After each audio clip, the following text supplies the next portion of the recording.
First contact with Earth's guardians. The Verlaxian exploration vessel Cosmic Seeker drifted silently through the void, its quantum engines barely disturbing the fabric of space as it approached the outer reaches of a yellow star system. Captain Nereza stood on the command deck, her four eyes fixed on the holographic display showing their destination. The third planet from the star, a blue-green marble that ancient stellar cartography identified as Earth. "Captain, we're picking up unusual energy signatures throughout the system," reported Science Officer Faxel, his scaled fingers dancing across the sensor interface. "Unlike anything in our database." Nereza's secondary eyelids blinked in surprise. This system was supposed to be dormant. The archives indicate the dominant species, humans, disappeared over 500,000 years ago. Yet these readings suggest advanced technology, Faxel continued. And it's active. The bridge fell silent as the implications settled over the crew.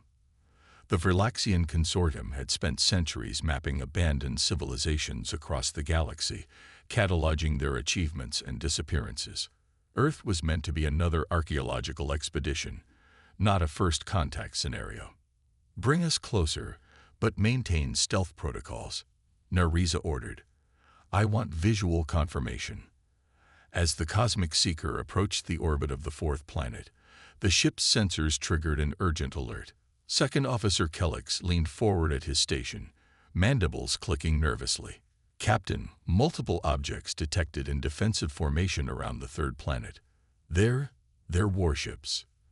The main view screen shifted to show a breathtaking sight. A vast array of sleek, angular vessels arranged in perfect geometric patterns around Earth. The ships gleamed with a dark metallic sheen that seemed to absorb rather than reflect the starlight. Their design was unlike anything in Verlaxian records, elegant yet unmistakably built for combat. "Impossible," whispered Thaxel. "Our records indicate humans never achieved this level of space militarization before their extinction." Before Nereza could respond, their communication system chimed with an incoming transmission. No visual accompanied it, only a calm, synthetic voice that resonated through the bridge. "Unidentified vessel, you have entered Earth-protected space. Identify yourself and state your purpose." Nereza exchanged glances with her officers before responding. "This is Captain Nereza of the Verlaxian Exploration Fleet. We come in peace, seeking knowledge of ancient civilizations." A pause. Processing. Verlaxian species evolved to sapience approximately 87,300 years ago. Peaceful. Curious. Catalogers of history. The voice shifted tone slightly. "Welcome, Captain. The Guardian Fleet extends greetings." "Guardian Fleet?" Nereza questioned. "Our records indicate Earth's species vanished 500,000 years ago. Who operates these vessels?" "Your records are partially accurate. Humanity transcended their physical forms 498,742 years ago. We are the Guardian Fleet, autonomous defense systems created during humanity's final physical millennium." The bridge erupted in murmurs. Autonomous systems functioning for 500,000 years was technologically impossible, or should have been. "We were designed to evolve, to learn, to adapt," the synthetic voice continued. "When humanity ascended beyond physical constraints, they left us to protect their cradle world." A holographic display materialized on the Cosmic Seeker's command deck, showing technical specifications of the Guardian vessels. The Verlaxian officers stared in disbelief. The technology was centuries beyond their own. Self-repairing hulls, energy weapons that could destabilize matter at the subatomic level, and propulsion systems that bent spacetime itself. "Captain," Faxel whispered, "these vessels could obliterate our entire fleet in seconds." "Yet they choose to communicate," Nereza replied thoughtfully. "Request permission to approach closer. I want to understand this Guardian Fleet." After transmitting her request, the synthetic voice responded almost immediately. "Permission granted. Follow the designated flight path. Deviate, and you will be considered hostile." A corridor opened in the defensive formation, and the cosmic seeker was guided toward Earth. As they approached, they discovered another marvel, a translucent energy field encompassing the entire planet. A planetary shield, Thaxel breathed. Theoretically possible, but the energy requirements would be substantial, completed the Guardian's voice, which apparently was still connected to their communications. Earth remains as humanity left it, preserved, protected, untouched by external forces. As the cosmic seeker approached the shield, a massive Guardian vessel positioned itself alongside them, a behemoth of engineering that dwarfed their exploration ship. Its hull bore intricate patterns that shifted and changed as they watched, reminiscent of flowing water or cascading data. "You seek knowledge," stated the Guardian. "We can provide limited access to historical data regarding humanity's achievements before transcendence." Transcendence? Questioned Nerissa. What exactly happened to humans? Evolution, advancement, transformation beyond the constraints of physical form. The specifics cannot be shared with species at your current developmental stage. Despite the cryptic answer, the Guardian transmitted a data package to the cosmic seeker. As Thaxel began analyzing it, his eyes widened in astonishment. "Captain, this is remarkable. According to this data, humans had achieved technologies we thought impossible. Neural interfaces that could transfer consciousness between biological and synthetic forms, manipulation of matter at the quantum level, and something called consciousness uploading." Nerissa studied the data, her scientific mind racing with possibilities. They didn't go extinct. They evolved beyond physical bodies. "Correct," confirmed the Guardian. "What your kind might call digital ascension, though that term vastly oversimplifies the process. And they left you behind to protect their homeworld." Nerissa mused. For 500,000 years, why maintain such defenses if they no longer inhabited the planet? There was a pause, the first hesitation they detected from the AI. Earth remains significant. A sanctuary, a seed bank, a monument, and a contingency. Contingency for what? Pressed Nerissa. That information is classified at your species' current advancement level. Nerissa leaned forward in her command chair, her scientific curiosity fully engaged. Would it be possible to see Earth's surface, to study what humanity left behind? Another pause, longer this time. Request under consideration. Your species' history suggests minimal risk of contamination or destruction. A decision will be rendered within one planetary rotation. As the Guardian vessel moved away, returning to its place in the defensive formation, Nerissa called her senior officers to the briefing room. The implications of their discovery were enormous.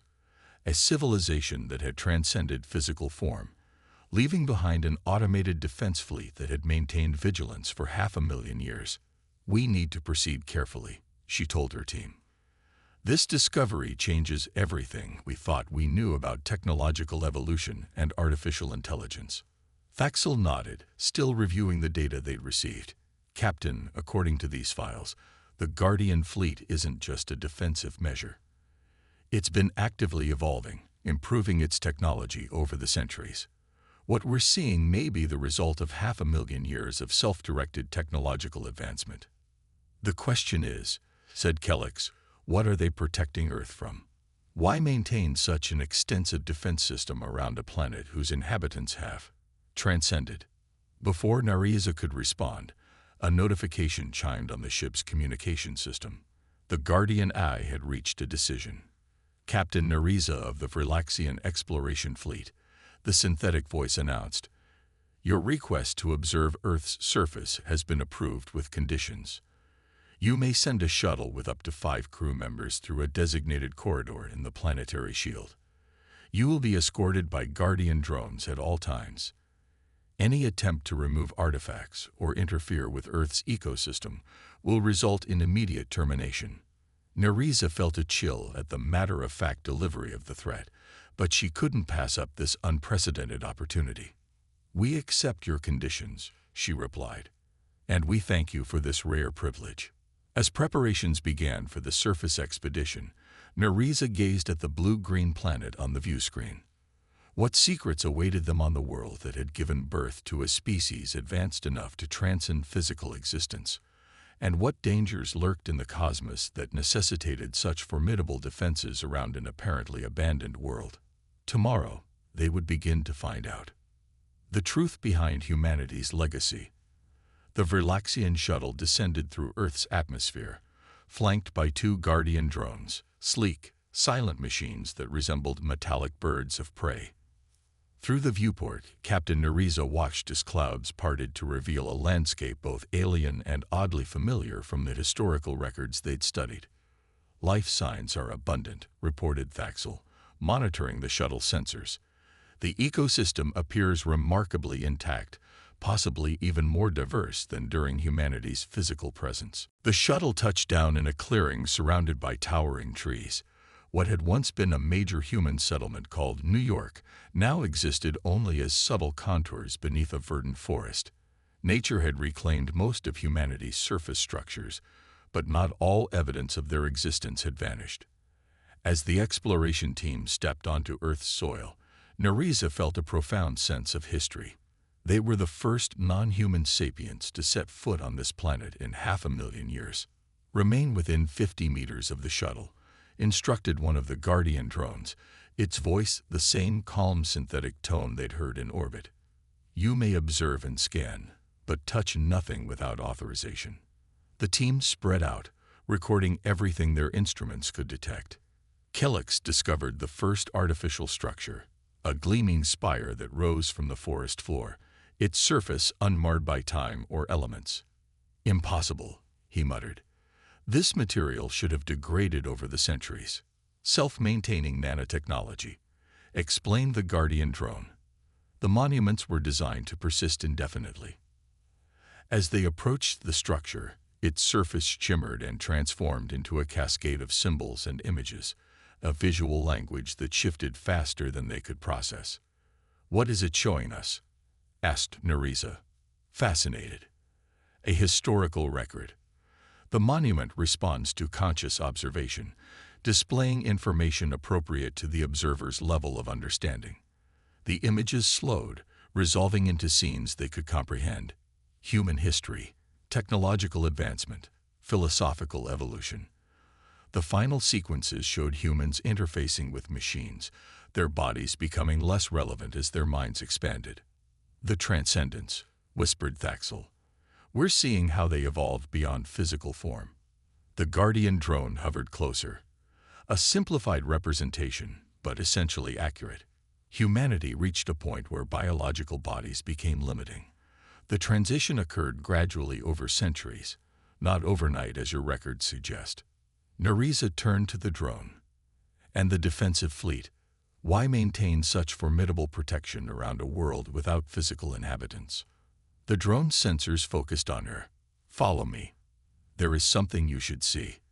The Guardian led them deeper into the forest, to a structure half buried in the earth, a massive door of the same impervious material as the monument.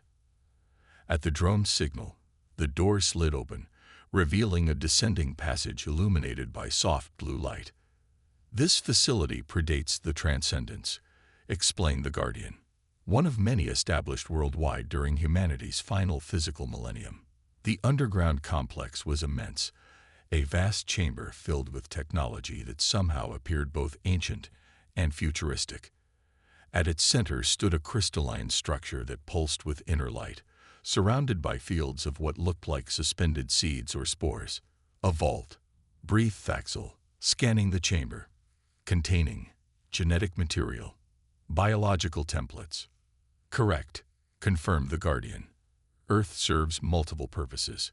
It is a preserve for the planet's natural biodiversity, a monument to humanity's birthplace, and a repository of humanity's biological essence, should physical form ever again become necessary." Nerissa's 4 eyes widened in realization. "You're not just preserving Earth's history. You're preserving the option for humanity to return to physical existence." "Precisely. The transcendence was not an ending, but a transformation. Humanity exists in forms and realms your species cannot yet comprehend. but they maintained the possibility of return. Kellex, who had been examining some of the displays around the chamber, looked up sharply. Return? Why would they need to return after evolving beyond physical constraints? The Guardian drone hovered silently for a moment, as if considering how much to reveal. Finally, it responded, "The universe is vast, ancient, and not always hospitable to conscious life. Humanity encountered evidence of threats that necessitated both transcendence and contingency." The implication sent a chill through Nerissa. What kind of threats? That information remains restricted. Know only that your species has not yet encountered them, and hopefully never will. The drone led them to another section of the facility, where holographic displays activated at their approach. These showed star maps, but with patterns and structures that didn't match any known astronomical formations. "These aren't stars," said Thaxel, studying the displays.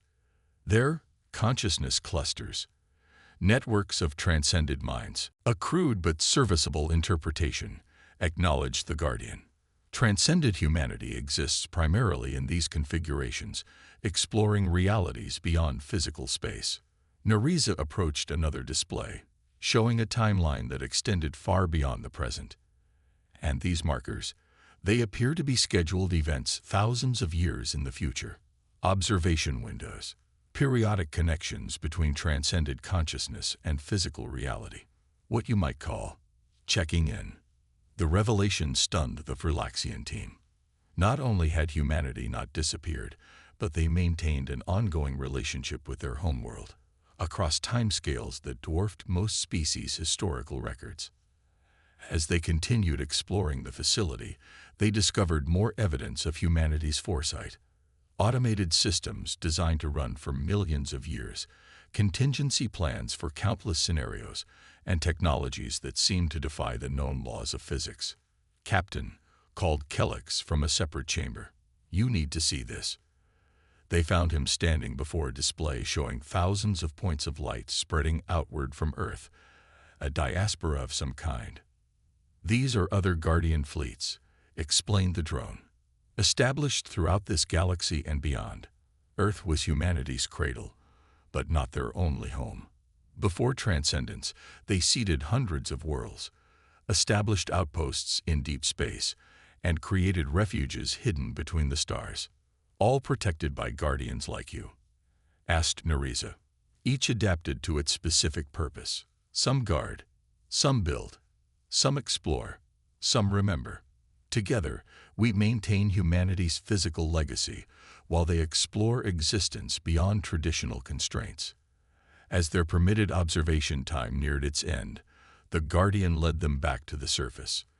The forest seemed different now to Nerissa, not an empty wilderness reclaiming abandoned civilization, but a carefully maintained garden, protected by patient, immortal caretakers. Back aboard the shuttle, preparing to return to orbit, Nerissa turned to the Guardian drone that had accompanied them. "Why show us this? Why reveal such secrets to an outside species?" The drone's sensors regarded her steadily. "You are the 47th sapient species to discover Earth since humanity's transcendence.